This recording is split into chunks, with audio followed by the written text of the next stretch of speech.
Hi, my name is Eleanor, and I'm 56 years old. Life hasn't exactly turned out the way I thought it would. My husband, Jonathan, passed away 2 years ago. He was a kind man, though distant, always caught up in his work or his thoughts. When he was gone, I thought my days would settle into a predictable rhythm of quiet gardening, family gatherings, and evenings spent reading by the fire. That summer, Nathan came to visit.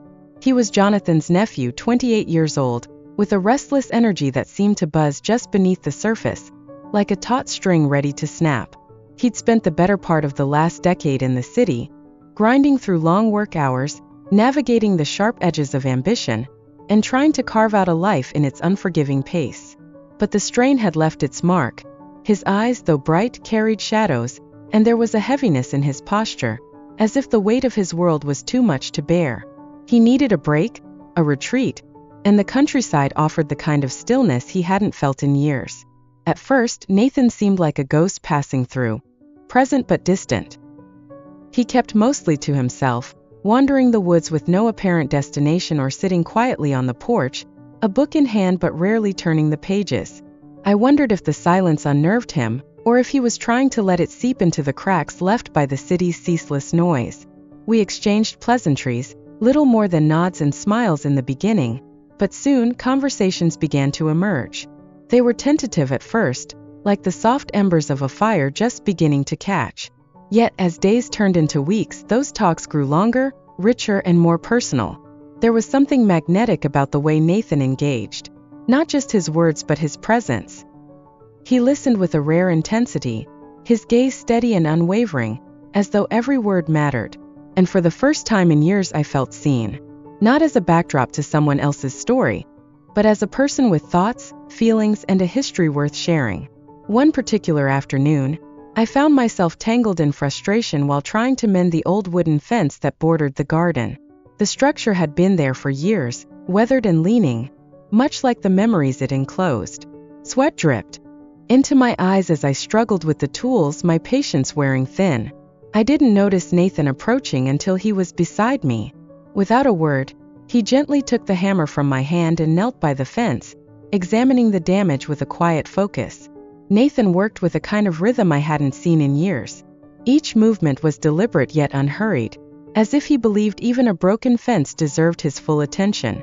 There was a calmness about him, an ease that seemed to ripple outwards. As I watched him, I noticed things I hadn't before. The way his hands moved with a quiet confidence, the subtle determination in his jawline, the way he seemed fully anchored in the moment. It struck me how different he was from Jonathan.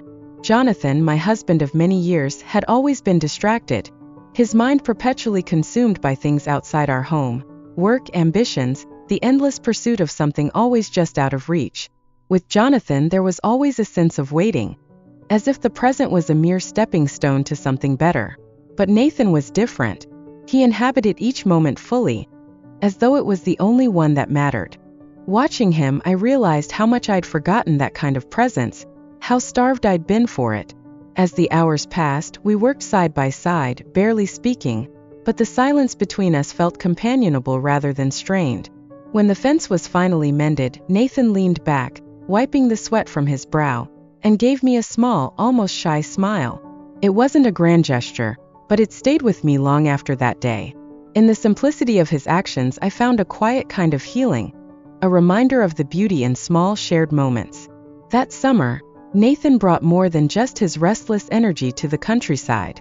He brought a stillness I hadn't known I needed, a chance to remember that sometimes, it's not the big gestures or the grand plans that matter most. Sometimes it's the presence of another soul, the kind that listens, sees, and reminds you that even the smallest moments can hold infinite meaning. As the days turned into weeks, I found myself eagerly anticipating our conversations. Nathan's presence had an uncanny ability to make the world seem lighter, as though his very existence shifted the gravity of the air around him. In his company, even the dullest corners of my days were illuminated with a quiet sense of possibility, something I hadn't realized had been absent for so long.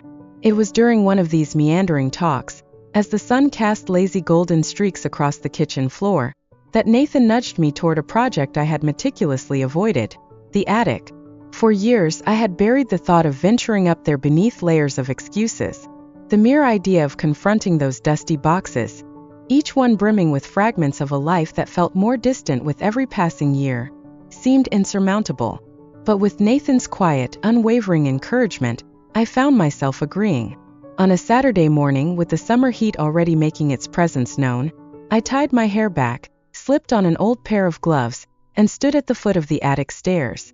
Nathan was already waiting for me, a reassuring smile on his face as he held the attic door open. "Ready?" he asked, his tone light but his eyes searching. "As I'll ever be," I replied, though my heart betrayed me with its nervous flutter. The attic smelled of aged wood and forgotten moments, its dim light filtered through cobwebbed windows.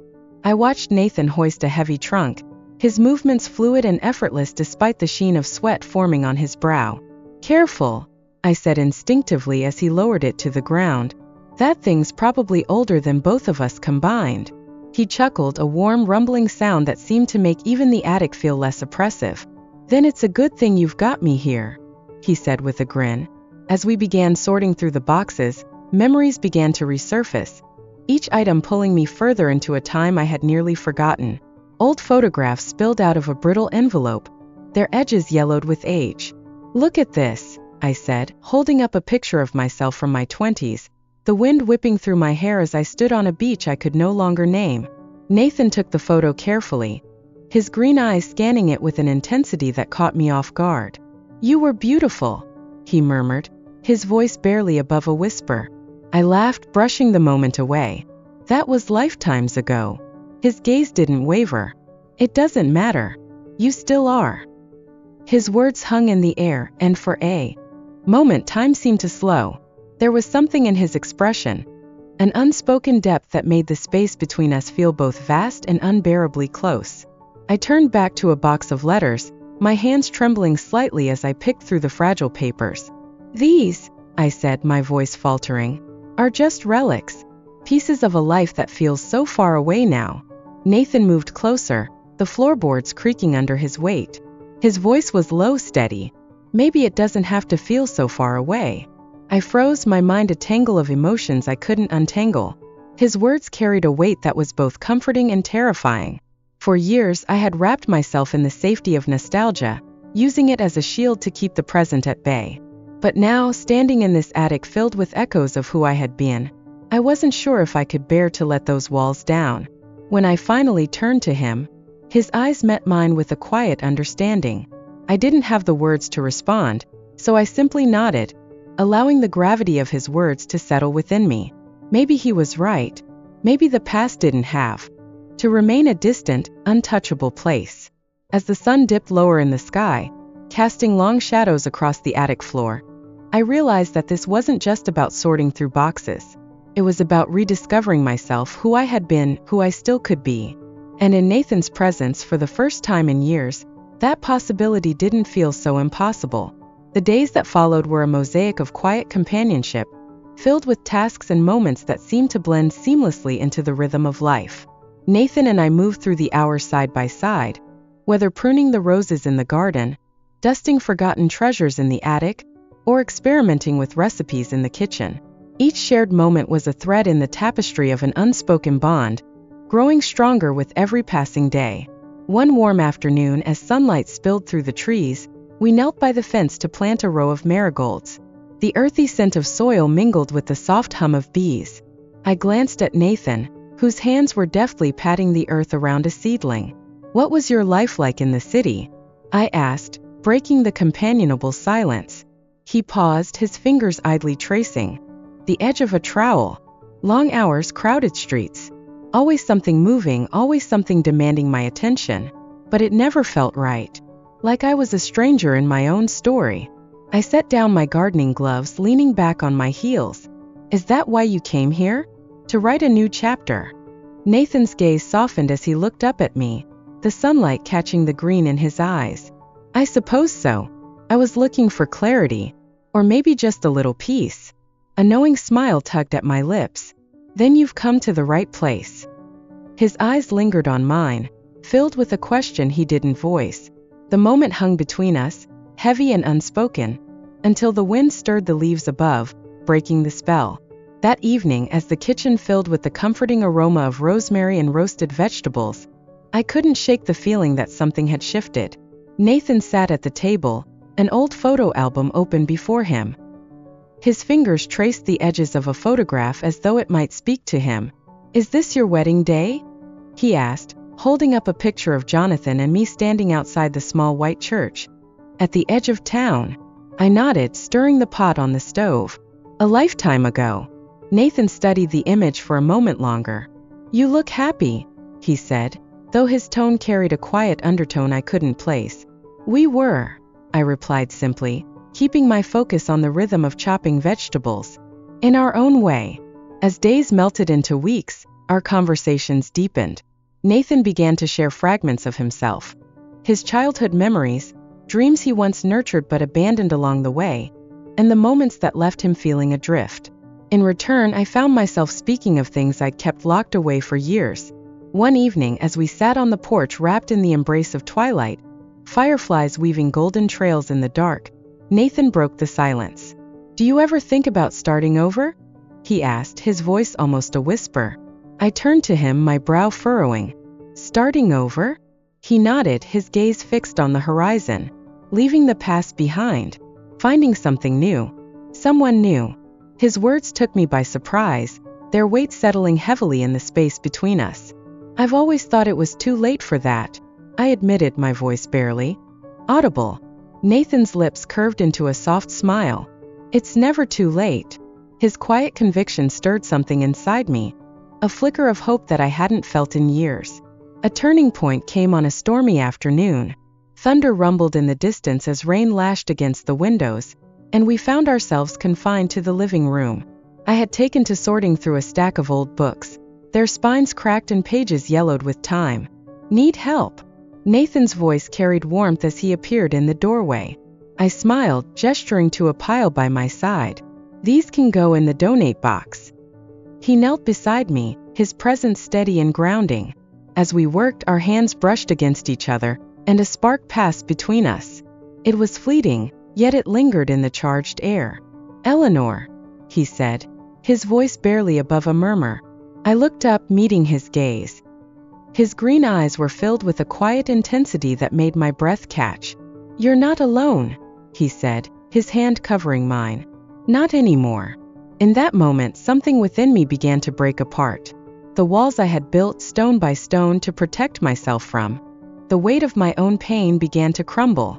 Nathan wasn't asking for anything.